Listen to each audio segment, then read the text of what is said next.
Terry Davis es un programador de 50 años, el cual fue diagnosticado de esquizofrenia cuando tenía 30. Se autodenomina un fiel creyente de Dios. Y si te estás preguntando qué tienen que ver sus creencias religiosas con su trabajo como programador, pues la respuesta es todo. Terry logró la ardua tarea de crear su propio lenguaje de programación, al cual denominó Holy C, lo que traducido significa Santo C. Y lógicamente es una variación del famoso lenguaje de programación C.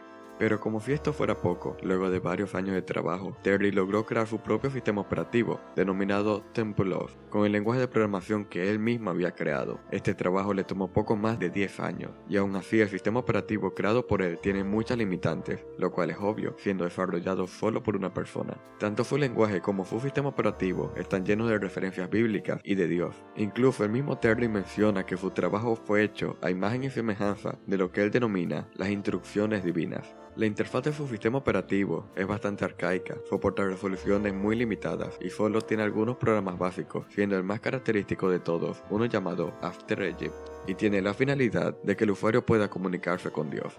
En la actualidad, Templeof es gratis y de dominio público, teniendo poco más de 120.000 líneas de código. Por su parte, Terry también ha causado pequeños escándalos en foros de programadores y redes sociales, ya que es común que haga comentarios extraños, paranoicos, fuera de contexto e incluso racistas. Cuando se busca el lenguaje de programación para aprender, por lo general se busca uno que sea relativamente simple y bastante extendido. Este no es el caso de BrainFuck, o conocido por su traducción literal al español como Jode Cerebros. BrainFuck es un lenguaje de programación esotérico, o sea, un lenguaje de programación minimalista y de naturaleza extraña. También es conocido como uno de los lenguajes de programación más difíciles del mundo, incluso mucho más que ensamblador. Fue creado por el suizo Urban Müller en el año 1993 con la finalidad de crear un lenguaje rápido para compilar, basado en la máquina de Turing, y que, además, se autopromocionara como una especie de broma. Mientras que en los lenguajes convencionales es posible usar letras, números y algunos caracteres especiales para crear algoritmos, en BrainFuck solo es posible usar 8 caracteres, siendo casi imposible de entender aún para un programador experimentado en ello. Aquí podrán ver dos ejemplos. El primero imprime en pantalla la frase Hola mundo en el lenguaje C. El segundo ejemplo hace exactamente lo mismo, solo que está escrito en BrainFuck, dejando en claro que este lenguaje tiene la única finalidad de existir como una especie de broma dentro de la programación. Dentro del mundo de la informática hay un término bastante extendido, que incluso es posible que muchas personas que no están involucradas en la informática lleguen a conocer, y es el término bug.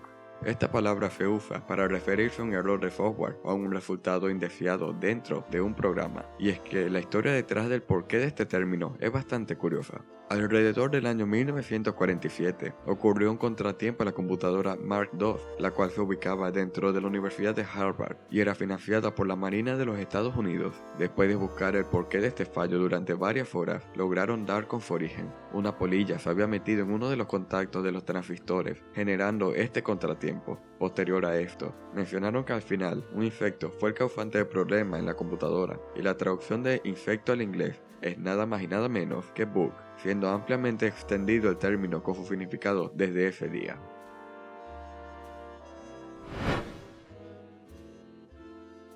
En la programación existen varios algoritmos de ordenación, los cuales están destinados a organizar de forma ascendente o descendente una lista llena de elementos. Uno de los algoritmos más famosos y usados a la hora de aprender la programación es el ordenamiento de burbuja.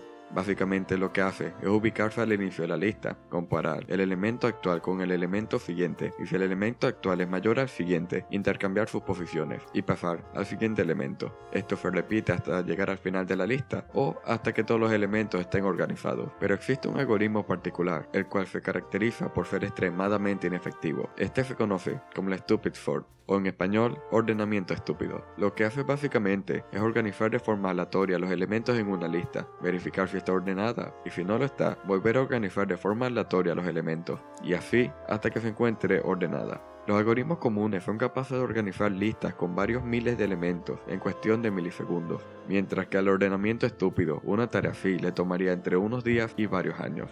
Al aplicarse a listas con menos de 5 elementos, el ordenamiento estúpido puede cumplir su objetivo en cuestión de milisegundos, pero su ineficacia crece de manera gigantada en listas ligeramente más grandes. Por lógica, este tipo de ordenamiento solo es usado para demostrar cómo no se debe programar, y también como una muestra fatídica de los algoritmos dentro de la informática.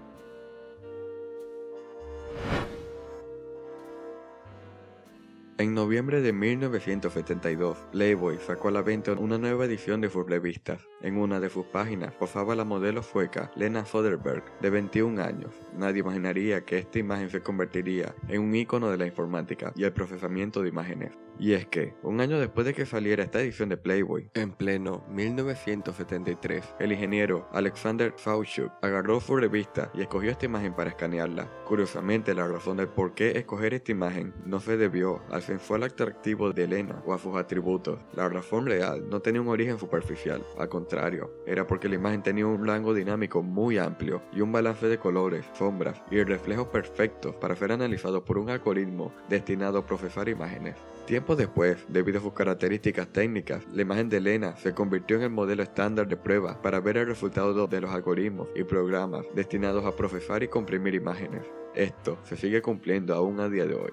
Por si te lo preguntas, la modelo de Playboy logró enterarse de esta fama suya dentro del mundo de la informática, gracias a que fue invitada por un grupo de ingenieros a una conferencia en Boston en el año 1997, recibiendo con mucho agrado este reconocimiento.